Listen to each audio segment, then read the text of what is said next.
Assalamualaikum warahmatullahi wabarakatuh. Selamat datang anak-anak kelas 7 di pelajaran IPA bab 5 materi tentang kalor dan perpindahannya. Seperti biasa, jangan lupa untuk follow Instagram Bu Indah di @indarimatrisna dan jangan lupa subscribe, like, dan komen YouTube channelnya Bu Indah. Oke, kita langsung saja masuk ke materi. Di pertemuan sebelumnya kita sudah membahas tentang suhu dan perubahannya.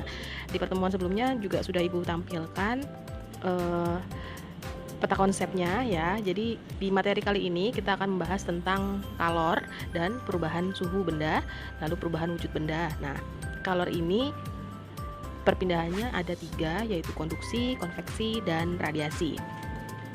Kalor ini nama lainnya adalah panas ya. Jadi diingat-ingat kalor itu adalah panas.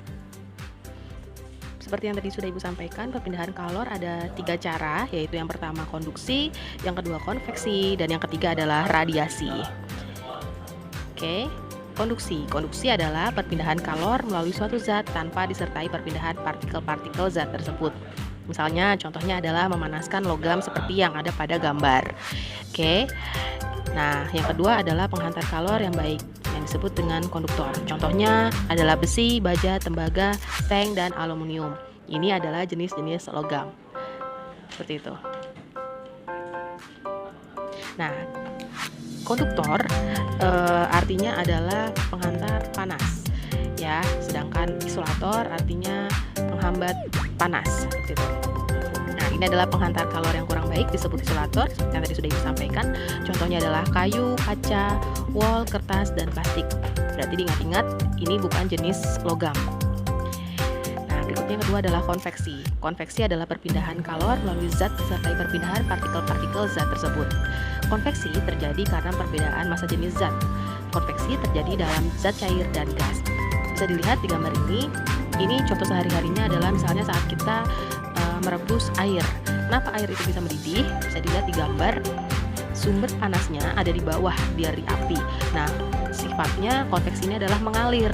Nah, karena air ini adalah zat cair, sehingga panasnya akan muter, akan mengalir ke dari bawah ke atas, sehingga akan terus berputar. Dan nanti kalornya atau panasnya akan merata, sehingga nanti akan mendidih. Seperti itu. Contoh yang selanjutnya adalah terjadinya angin laut. Nah, di gambar ini tersedia gambar misalnya dari dataran tinggi ke dataran rendah. Ya, jadi pada siang hari suhu panas dari laut akan mengalir ke daratan seperti itu. Nah, nanti pada malam hari akan mengalir lagi ke lautan dan akan berputar. Kenapa di daratan dan di lautan terjadi konveksi? Karena ini perantaranya adalah zat gas seperti itu. Nah, selanjutnya adalah terjadinya angin darat, kebalikan dari angin laut ya. Jadi angin darat terjadi pada malam hari.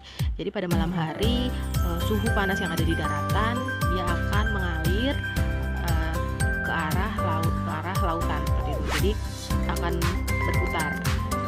Pada malam hari terjadi angin darat, lalu pada siang hari terjadi angin laut seperti itu. Lalu contoh berikutnya adalah sistem pendinginan mobil atau radiator.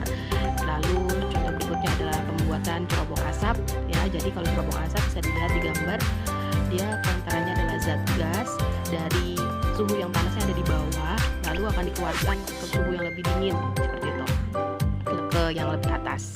Nah, contoh berikutnya adalah lemari es. Perpindahan kalor yang berikutnya adalah radiasi. Radiasi atau nama lainnya adalah pancaran. Pengertiannya adalah perpindahan kalor tanpa zat perantara atau medium. Contohnya sinar matahari sampai ke bumi melalui radiasi. Ya, jadi radiasi ini diingat-ingat dia sesuatu yang memancar ya. Misalnya berarti apa? Cahaya lampu, cahaya matahari. Panas juga bisa menghantarkan seperti itu. Nah, permukaan hitam dan kusam merupakan penyerap dan pemancar radiasi yang baik. Jadi apabila kalian siang hari memakai pakaian hitam, itu badan akan lebih cepat gerah, akan lebih cepat keringetan. Karena apa? Karena panasnya diserap semua oleh baju kita yang berwarna hitam. Kemudian permukaan putih dan mengkilap merupakan penyerap dan pemancar radiasi yang buruk. Jadi kalau kita supaya panasnya tidak terlalu diserap, jadi lebih baik kalau atap rumah itu atau kanopi berwarna berwarna putih karena supaya panasnya itu dipantulkan, tidak diserap. Nah, alat untuk mengukur adanya pemancaran kalor disebut termoskop. Ingat-ingat ya, namanya termoskop. Term itu dari kata suhu, ya. Berikutnya adalah pemanfaatan kalor dalam kehidupan sehari-hari. Yang pertama jelas adalah panci masak. Ini sering kita gunakan ya. Kenapa panci masak ini adalah pemanfaatan kalor? Karena dia berbahan konduktor, yaitu dari logam. Kemudian sifatnya dia mengkilap. Apakah semuanya dia konduktor? Tidak, tapi ada isolatornya, yaitu pegangannya dan pegangan tutup pancinya. Biasanya berasal dari karet atau dari plastik atau dari kayu, ya.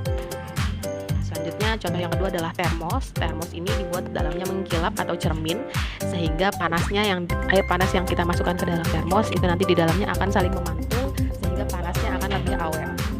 Kemudian contoh yang berikutnya adalah setrika. Setrika lapisan bawah logamnya itu menghantarkan panas, sedangkan pegangannya berasal dari plastik sehingga bisa kita manfaatkan untuk menyetrika pakaian seperti itu, ya. Oke deh, ibu rasa cukup sekian penjelasan dari Bu Ida. Semoga bermanfaat.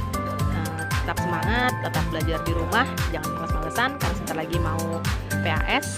Terima kasih. Wassalamualaikum warahmatullahi wabarakatuh.